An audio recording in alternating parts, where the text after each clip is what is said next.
What's up, everybody, and good morning. Welcome to Coffee and Crypto with King. I am King.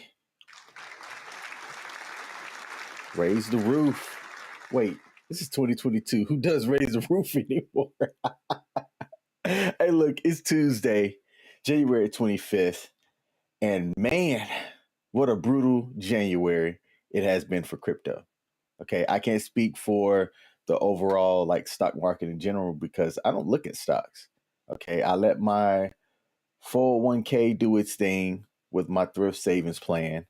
And I am all into understanding and seeing what crypto is doing. Okay. So that's where I'm at. Although I should set something up for myself to where I at least check and see what the stock market is doing to see if there's any correlation between what the stock market is doing and what's going on in cryptocurrency. Because it happened a couple of weeks ago when we saw tech make a turn down with a lot of tech stocks dropping. Crypto also dropped with it as well. So now I'm curious if there is a correlation between the two. But here we are now. We're starting to see a positive upswing in cryptocurrency. Is this a false positive for us? Or are we really about to see a rally and a point to where cryptocurrency gets back over that 2 trillion in market cap? Let's see where we're at right now. And let's see what the comment says right here. We got Spry Mars in the building. Spry Mars on Twitch. And he says, I'm sure that there's some type of relationship between it all or relation. Absolutely. Absolutely. We are back up to over, let's see, 1.7 trillion on the market cap with the almost 7% change in the last 24 hours. Okay. The last 7-day trading volume is still looking red here. But if you look deeper into DEX tools to kind of see if there's been more buys or more sales, and over the last 12 hours, there's definitely been a lot more buys. Okay. So crossing my fingers that a lot of this bleeding is done because take a look at the last 7 days between Bitcoin and Ethereum 13%, 24%, BNB 21%. Where's my baby at Shib? Shiba 26.5%, which I got some news for Shiba today. And I'm going to talk about that here a little bit later on. One of the things that I wanted to talk about today was Ethereum. This one was a little bit interesting to me because a lot of people had already been talking about Ethereum 2.0, Ethereum 2.0. Well, the powers that be of Ethereum decided that on their roadmap, they're going to scrap the terminology Ethereum 2.0 and now go with consensus layer. Okay. Which I'm going to be honest, I don't know what that means. I have to do a little bit more understanding to figure out why they went from execution layer for Ethereum 1.0 to what they're calling consensus layer in Ethereum 2.0. So I'll be doing some reading on that. And it says right here, this rebranding is part of an effort to avoid future confusion over terminology. That's spelled wrong. Who is this person that wrote this?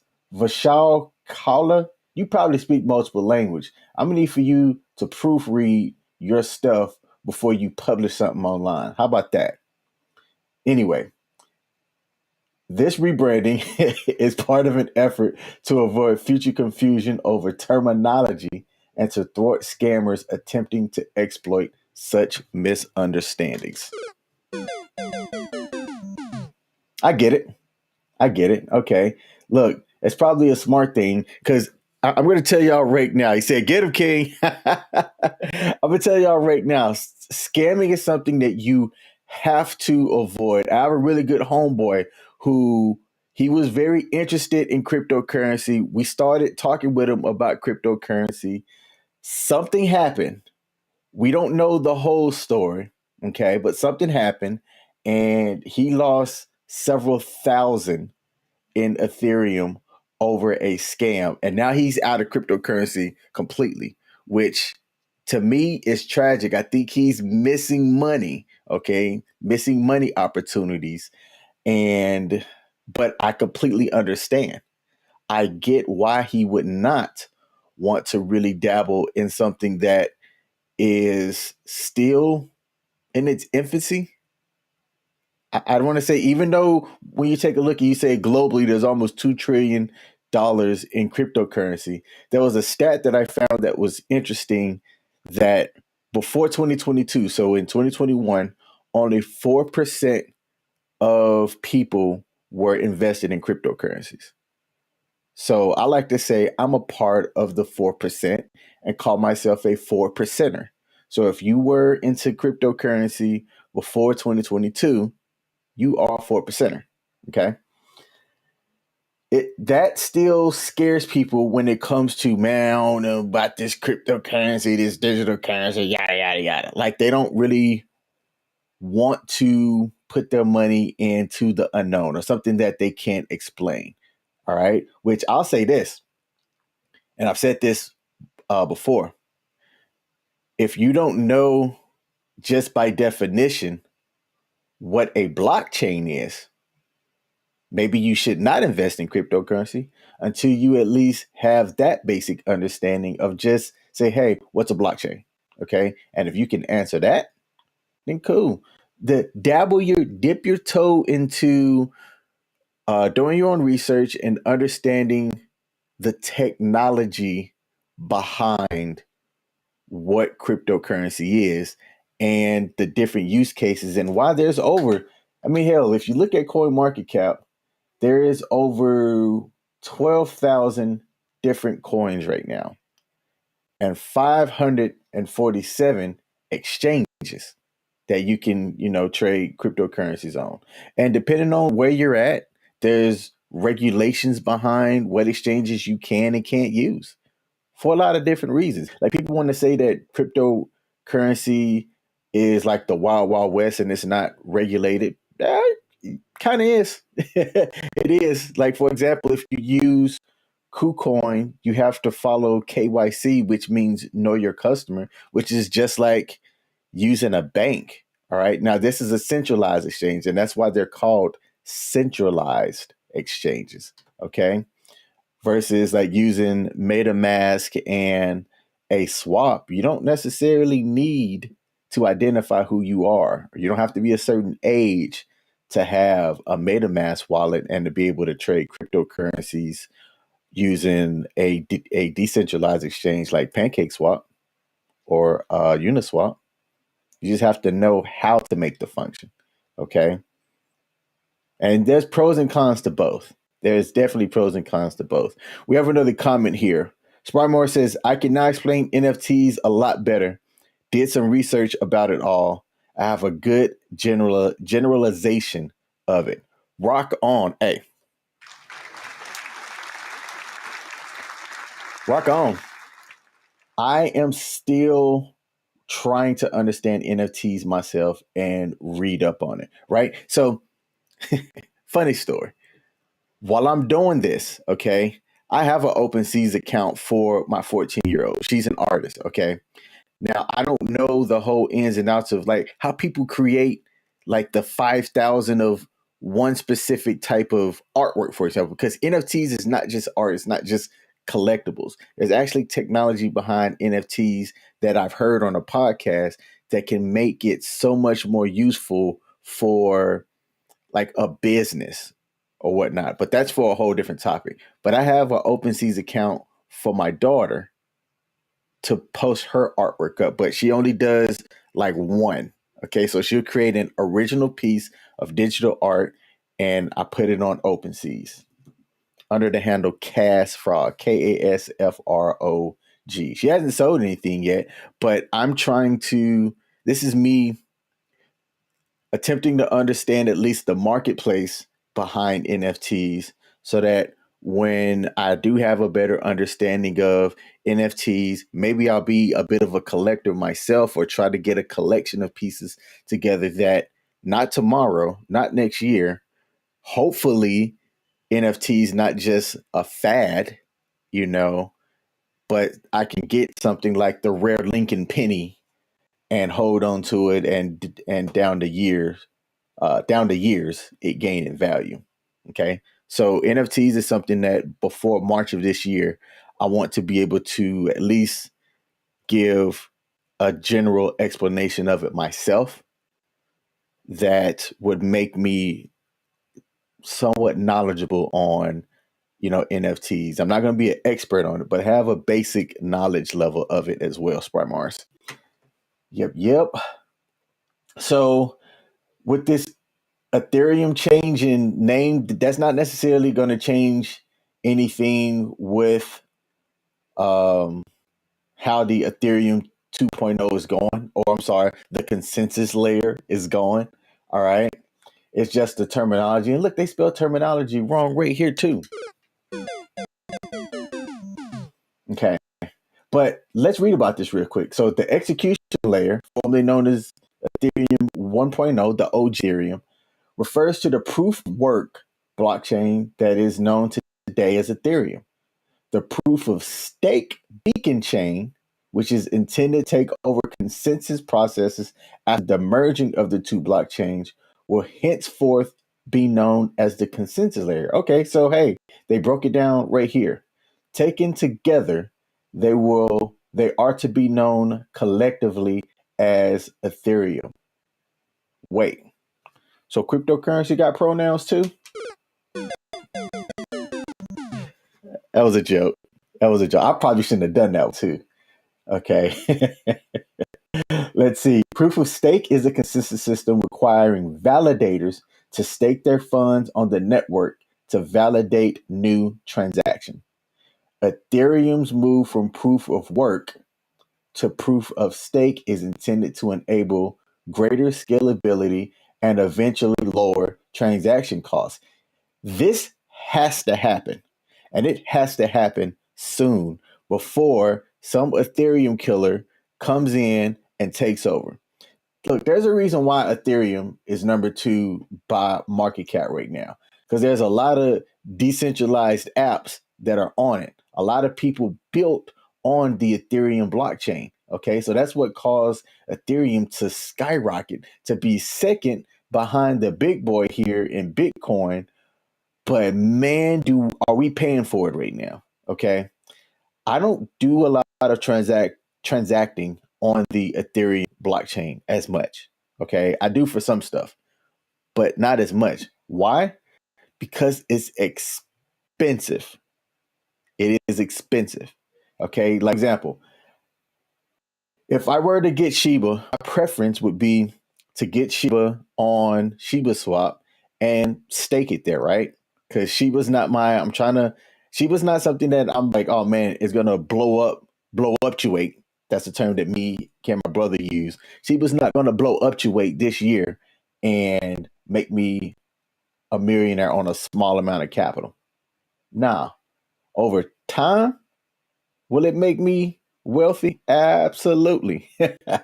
Absolutely. And see, she was going to have a blow up situation this year with some of the stuff that they've got coming out. I think that they're going to have another massive run up like the two that they had in 2021 that is going to reward the people that are investing in it, as well as you could say traders. And I like to make sure that I differentiate between a trader and an investor.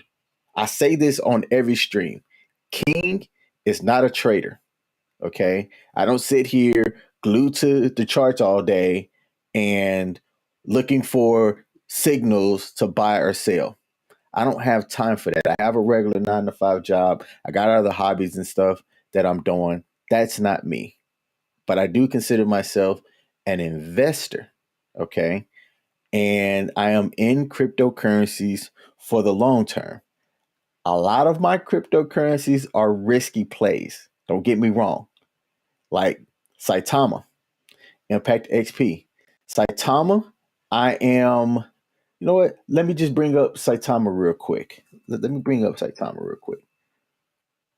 Let's see if it's on CoinGecko. So we got Saitama here, and then I'm going to bring up the screen. I want to see how many holders Saitama has right now.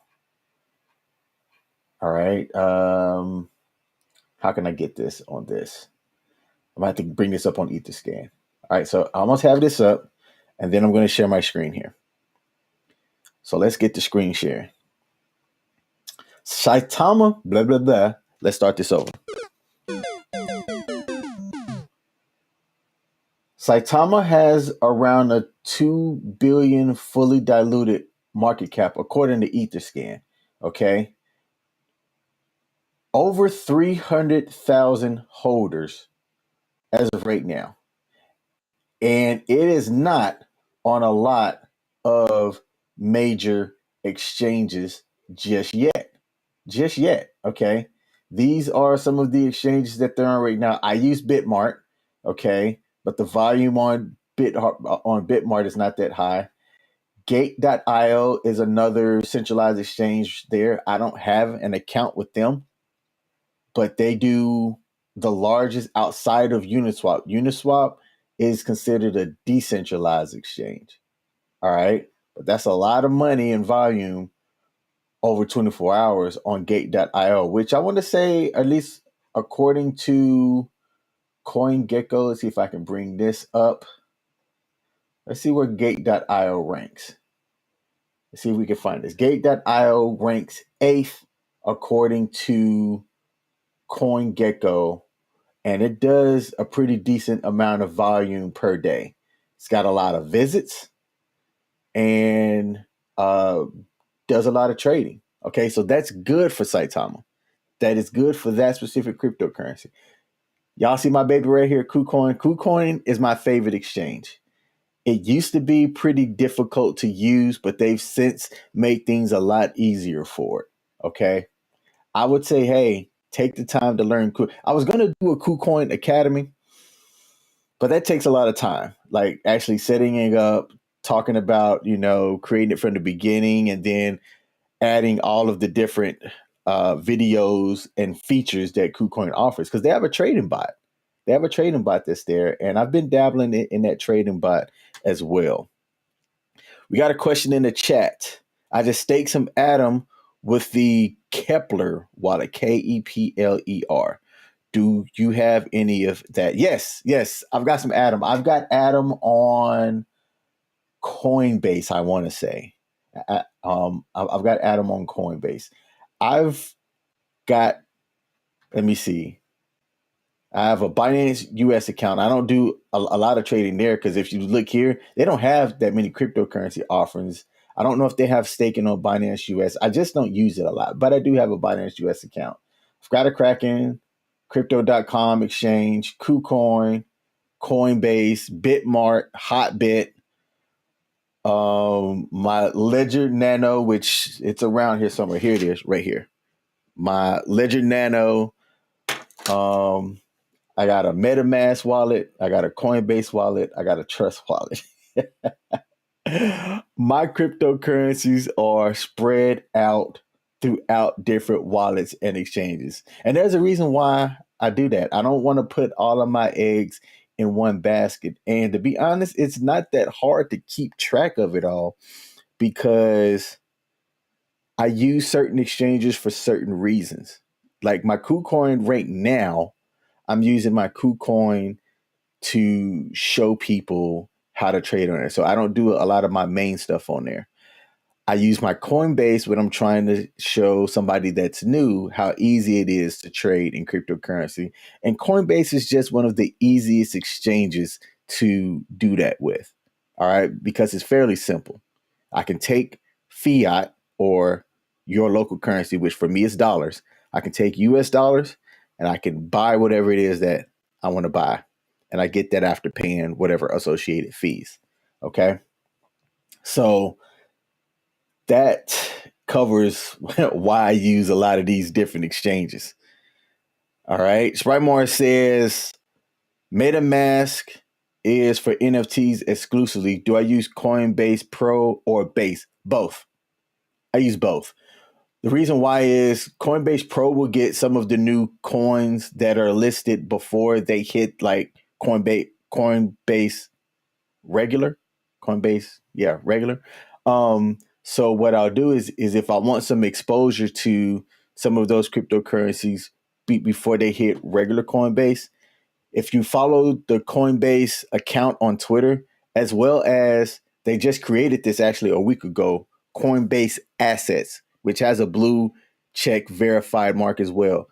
They always give the listings of when the cryptocurrency pairings are going to go live. So I will make purchases on Coinbase Pro as well, just to get in on a position on something that gets listed because of the Coinbase effect. Typically, they'll shoot up. Some of them have went back down or whatnot, but I don't really care about that. I go, I don't know much about this cryptocurrency now. Let me get a position on it and read about it later on. Some of them I keep, others I sell because I have no interest in. But that's a good question, man. I appreciate you asking that. Let's see. Saitama. That's what I was talking about. Over 300K holders and not on a lot of major exchanges just yet. Less than, I think, 10 when you take out SushiSwap, Uniswap.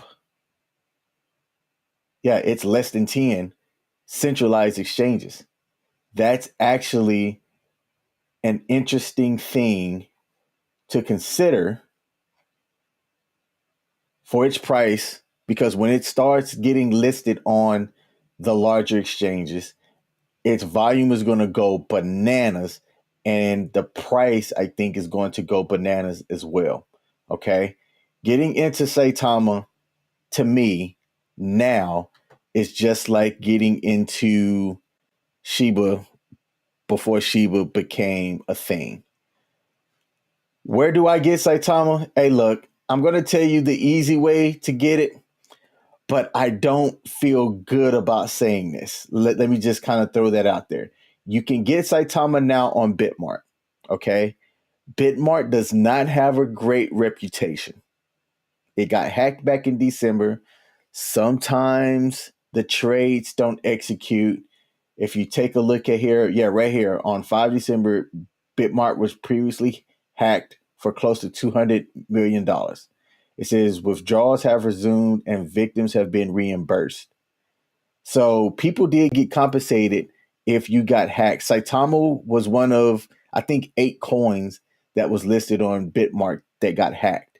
You get the reflections on Bitmart as well. So that's another positive, because people weren't sure if you were getting the reflections the way that it would if you got it on a decentralized exchange. But can you get it here? Yes. Do I buy here? Yes. Do I tell people to go there? I say, hey, if you want to get it cheap and not have to worry about Ethereum gas fees, get it on Bitmart. And then when you've accumulated enough and or transfer fees are low, then you can look at maybe, like, if you have $2,000 worth, and I'm just throwing a number out there, and it costs you maybe $60 to transfer, then at some point after you've bought it, and you've accumulated enough, you could then transfer it to your MetaMask or your, Coinbase wallet and hold it there. That is what I did one time. To transfer was only about 30 some odd dollars. And I said, oh yeah, that's cheap. And I had, I think, $1,200 worth of Saitama. So I said, all right. So I transferred it off of my Bitmart account to my Coinbase wallet. So it's figuring out how you want to navigate things, essentially. But Saitama, this is my Shiba 2021 play. This one in Impact XP, which Impact XP I'll talk about on a different stream. But that's a lot of holders to not be on any of the quote unquote major exchanges just yet. Okay. Their app still needs to be worked on. It got released. I don't even have it downloaded yet. I want to wait until it gets through different versions and they get the bugs fixed and all before I decide to use the SideOfMass wallet. I have one more thing to talk about, and then I'm going to be off today to work on my statistics homework. Yay!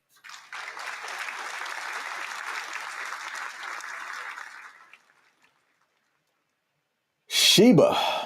Shiba came out yesterday with a bit of a bombshell, but it still wasn't a whole lot. Okay, but it got people talking. It definitely got people talking. And Sheeb Army is trending in the technology side of Twitter. All right. Sheep Token, which is one of the officially verified Twitter accounts for the Shiba ecosystem, came out and said, as promised, we are so excited to announce our first surprise for the year. Hashtag Shib Army. In 2022, we are reaching new heights and welcoming the Shibverse, an immersive experience for our ecosystem and the metaverse space. We cannot wait to show you more. Now, I did a little bit more reading because I'm in the Shiba Discord. So, this Shibverse terminology here, they're playing around with that. This might not be what they continue to call it, but it's what they came out with for this, and I'm doing air quotes, release. Okay. But it got people excited. If you take a look at this graphic here, see if I can bring this up. I mean, if you look at the graphic's really well done. Okay. This doesn't look like some 2-bit Atari designed type of graphic with everything like the lighting, the crispiness of everything. I'm curious what the significance is of this tool that the Shiba dog has inside of its mouth. It's like it's, about to go mining somewhere. Okay. But this was well received by the people. If you don't know, Shiba is coming out with several different things according to their roadmap this year. On the roadmap is 2 different games, and I believe the creation of the blockchain for Shiba is going to be this year as well. I'm cautious about saying that one. I know that the games are supposed to be coming out. All right, they did their NFTs last year and their swap last year, which people don't use their swap as much as they use like Uniswap or PancakeSwap. All right, but it is still being used. And they're also doing a UI upgrade on their swap as well. They're calling it Shiba Swap 2.0 or something like that. I think that they're going to make it a lot more user friendly. That's what kept me out of, I think it was PancakeSwap. To me, the user interface just didn't make any sense. Now, this is as I was trying to learn DeFi. So I can navigate all blah, blah. Let me try that again. I can navigate all of the different swaps now. Uniswap, PancakeSwap, Shiba Swap, all of them, because I understand the concept. But there are still some things between the user interface for the various swaps that can make some stuff difficult. A lot of the swaps on the Kronos blockchain, for example, like VVS Finance, there's a Crodex, there's several of them over there. They're easy and simple, and they were designed to be easy and simple for a reason. It is literally anybody can figure out how to make a swap on a lot of the ones on the Kronos blockchain, which that's like the crypto.com's space of blockchains and stuff, if you use the DeFi things over there. But that's off topic. Okay, coming back to Shiba. Shiba had decided to drop this at the end of January. We know that there's going to be another AMA December 22nd, 2/22/22, where it's my hope that they're going to go into a little bit more details on releases and what's to follow for the stuff that they have on their roadmap coming up. Money Boogie says the following, and what up and good morning to you. When I first learned the process, it was confusing as well. MetaMask and PancakeSwap was new to me, but now I'm a pro. Yep. Like once you get it, you get it. But like the first time, I was sitting here looking like this. What in the world am I supposed to be doing? Like, and why do I have to have Ethereum or whatever to be able to swap and get something? It just didn't make any sense to me. Man, I was over here like, what am I supposed to be doing? But then I started watching YouTube videos and figured it out. And now, like, I can execute a swap on a decentralized exchange in less than 15 seconds if I already know what it is that I want. So you just gotta look, you have to dive into it. I lost some money as well. I lost some money trying to learn. Okay. And this is why I put these videos out there to just kind of talk about my experience and help somebody else out that want to at least maybe dabble into decentralized exchanges and not lose money the way that I did. And he goes, hey, I was paying those Ethereum fails as well. Yikes. See, it sucked for me. And I'm going to tell you why. When I started to understand decentralized swapping on the Ethereum side of the house, this was back in June. And the gas fees around that time was like $15 around May, June time frame. $15, $20. And I think, oh, dang, that's kind of high. But I was okay paying that. Now, when you take a look at some of these gas fees, and they're like 50, 60, and that's on the low end. This Ethereum 2.0 needs to hurry up and happen, like I said, ASAP, because if somebody or some other place can figure out how to execute these ERC swaps on the Ethereum blockchain cheaper, then that's where people are going to go. Right now, the average is about $50. That is still cheap. Oh man, there's a comment. Y'all, I lost money in the beginning by sending $300 from a BEP 20 to an ERC 20. Rookie mistake. Hey man, I've done the same thing when I was because I didn't know the difference in ERC versus BEP, and because I'm like, hey, if it's USD tether here, then it's got to be USD tether over here. Nope, different blockchain. You will lose your money if you decide to execute that trade. There should be some type of mechanism in place that prevents you from doing that. Well, now, like, you can have that happen on KuCoin. Now there is a mechanism in place where, like, KuCoin will give you a warning to say, hey, idiot, you're not sending this to the right, blockchain, which is fantastic that it recognizes that. But yeah, now I did the same thing as well. And it's funny for me to laugh now. I didn't do 300 though. I want to say mine was like $150. That's still money. You know what I could do with $150? That's like a third of an Xbox Series X.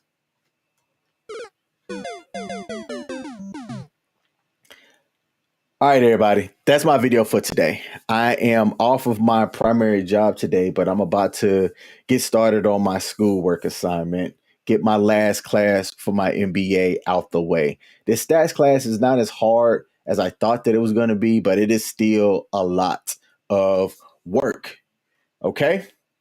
Shout out to everybody that joined the live stream. All right. We got Spry Mars over there on Twitch and Money Buggy on YouTube, man. I always appreciate y'all coming in. Look, I'm streaming across multiple platforms at the actual King Smith on most of them, except for Twitter, because they don't want to work with you, boy. And I'm just actual King Smith over there. If you're watching this on YouTube, hit that like button for your boy. Help me out on the algorithms. That's the algorithm over here, as I like to call it. And I'll be back tomorrow with another Coffee and Crypto with King. Let's hopefully cross our fingers that this market starts to shoot back up and that all of the bleeding has stopped. Y'all take care, and I'm out. Peace.